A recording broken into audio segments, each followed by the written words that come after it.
Okay, welcome back, guys. Thanks for coming back, having a look. Here we are. It's 8:15 in the morning here in Brisbane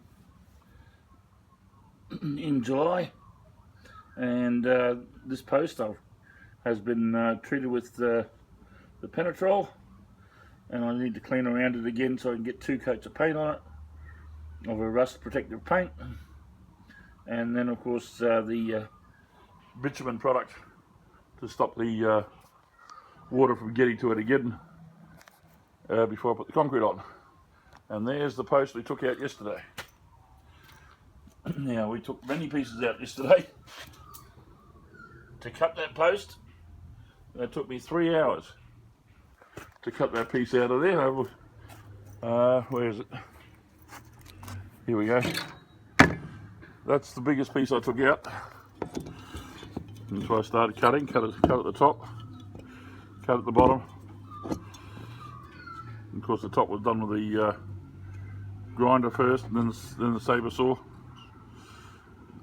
all saws, and then the all saw at the bottom to cut through that. And then it was virtually grinder from there on, as I cut everything in small pieces, because it's very hard to get the grinder into that area. I had to cut the timber further away. I had it cut there, and I had to move it over there so I could get the grinder past the post to get the blade in as far as I could. Once the steel was out of the way, it got a little easier. But yeah, then I cleaned it all, hammered the concrete out of the way that I needed to get. And now I've got to fill that hole with that hole that's in the post there, that post. Fill that up with concrete to get rid of that water. And then make a post from there on. Here I have the steel for the plate. I've just got to drill those holes. I need 2 plates, one for this post and one for that post there at the entry, which is the hardest one. I'll do that next week. And what we have is a magnetic drill. I have all the tools, but it's still steel fabricator for nearly 40 years, so I have most of the tools I need. It's not something that many people have. A mobile steel fabricator, they're hard to find. There's not many out there. But, mind you, it took me 20 years before I started using a magnetic drill. I was always doing it with the hand drill. And if you didn't know how to hold that right, you'd end up with very sore wrists real quick.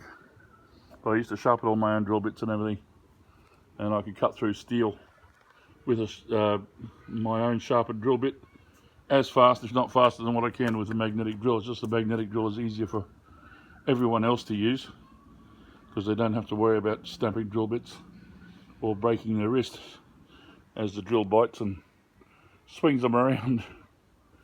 But yes, leave it at that. Thanks for coming back. As we go through, I'll make some more videos as I make up this post, and we'll put that in, weld it up, and then treat it. And then next week I'll get onto that post there.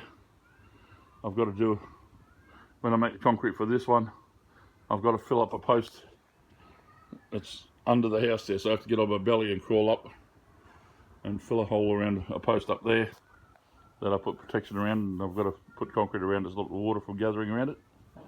But yeah, rambling on as we keep on going. Hope you're enjoying the videos. Only short ones, keep them short so you can get through them and have a look. Alright guys, catch up with you again soon. Bye.